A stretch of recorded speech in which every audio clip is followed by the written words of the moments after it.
नमस्कार दोस्तों, स्वागत है आपका आज की ताज़ा खबरों में। तो चलिए बिना किसी देरी के नजर डालते हैं आज की बड़ी सुर्खियों पर, खासकर उत्तर प्रदेश और बिहार की उन बड़ी 10 खबरों पर जो आपके लिए जानना बेहद जरूरी है। आगे बढ़ते हैं पहले खबर की तरफ। महागठबंधन ने तेजस्वी यादव को मुख्यमंत्री फेस घोषित किया, चुनावी लड़ाई तेज।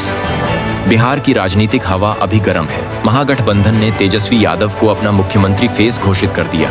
ये ऐलान बीजेपी एनडीए के लिए बड़ा चेतावनी संदेश है। रिपोर्ट में कहा जा रहा है कि गठबंधन अब खुलकर तेजस्वी को आगे रखकर जनता के सामने एक एकल चेहरे के साथ जाएगा। प्रचार अभियान में यह बदलाव टिकट विवरण और जनध्यान दोनों को प्रभावित कर सकता है। लोग इसे चुनावी रणनीति में एक निर्णायक कदम बता रहे हैं। विपक्ष का जोश बढ़ा है और सियासी बहसें तेज हैं। यह खबर चुनाव और राजनीतिक रणनीति पर असर डालती है, इसलिए स्थानीय रैलियों, घोषणाओं और मतदाताओं की मानसिकता पर गहरा असर हो सकता है। खबर नंबर 2, चुनावों में एआई डीपफेक पर चुनाव आयोग की सख्त गाइडलाइन, सिंथेटिक कंटेंट डिस्क्लोजर जरूरी। इलेक्शन कमीशन ने अब चुनाव अभियानों में एआई सिंथेटिक कंटेंट के उपयोग पर सख्त दिशा निर्देश जारी किए हैं। यानी अगर कोई वीडियो ऑडियो एआई से बना है तो उसे साफ साफ बताना होगा।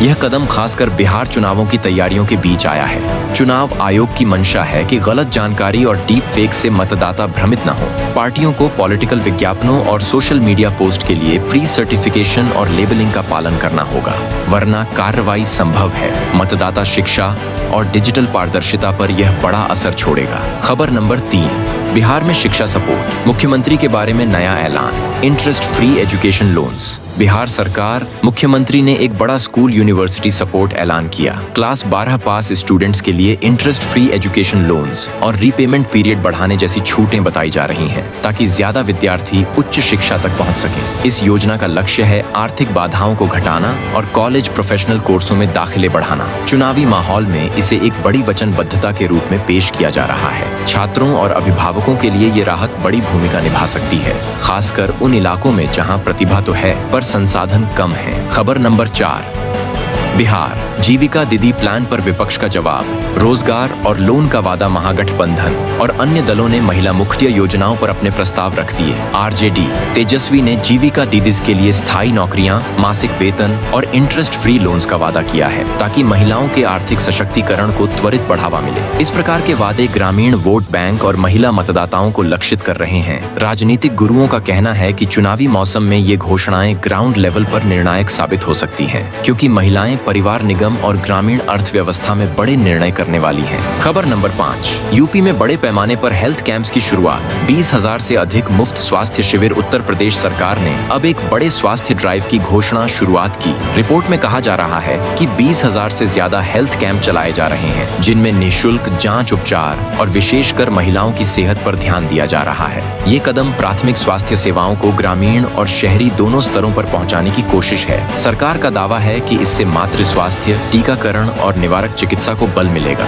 स्थानीय अस्पताल, श्रमिक और गांव के लोगों ने शुरुआत में मिश्रित प्रतिक्रिया दी है, लेकिन यदि लॉजिस्टिक्स सही रहे तो इसका बड़ा सामाजिक प्रभाव होगा। खबर नंबर 7, मतदान के दौरान पहचान तस्वीर की जांच, बुर्काधारी वोटर्स की पहचान पर चुनाव आयोग सरकार बहस। चुनाव आयोग ने बुर्काधारी वोटर की पहचान की प्रक्रिया की वकालत करते हुए कहा कि मतदान सुरक्षा जरूरी है। कुछ राजनीतिक सक्रिय और नागरिक गुटों ने इस दिशा निर्देश पर सवाल उठाए कि ये दिग्भ्रम का कारण बन सकता है। आयोग ने कहा है कि पहचान के दौरान इज्जत के साथ प्रबंध किए जाएंगे, लेकिन विरोधियों ने कहा कि इससे महिला मतदाताओं में डर, हताशा फैल सकती है। यह मामला सुरक्षा बनाम गरिमा की बहस में आ गया है और जल्द ही मीडिया और न्याय पटल दोनों पर चर्चा का विषय रहेगा। खबर नंबर 8, यूपी में इनलैंड वाटरवेज का प्लान, जलमार्ग विकास से ट्रांसपोर्ट में बदलाव की तैयारी। उत्तर प्रदेश सरकार ने जलमार्ग, इनलैंड वाटरवेज के विस्तार के लिए एक इनलैंड वाटरवे अथॉरिटी के गठन का प्रस्ताव रखा है। लक्ष्य है नदी मार्गों को व्यापार और यातायात के लिए सक्षम बनाना। यह रणनीति सड़क ट्रैफिक का दबाव घटाने,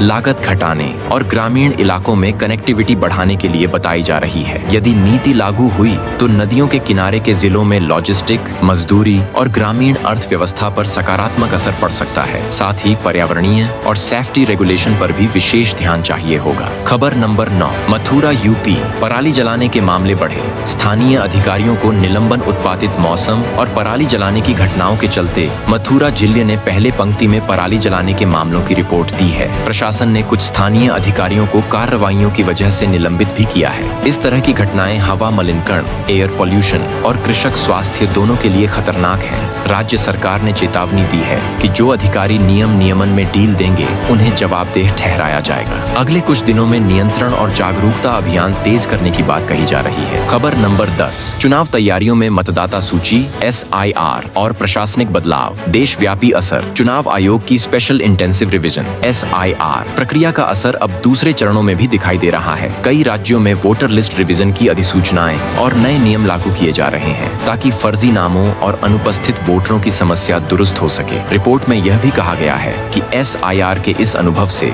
देश के अन्य हिस्सों में भी वोटर रोल सुधार की तैनाती होगी। प्रस्तावित बदलावों में पेपर वर्क घटाने और डिजिटलीकरण बढ़ाने के कदम शामिल हैं। यह कदम चुनावी निष्पक्षता और पारदर्शिता दोनों के लिए मायने रखता है। आज के लिए इतना ही, मिलते हैं नेक्स्ट न्यूज के साथ। जब तक के लिए जय हिंद, जय भारत।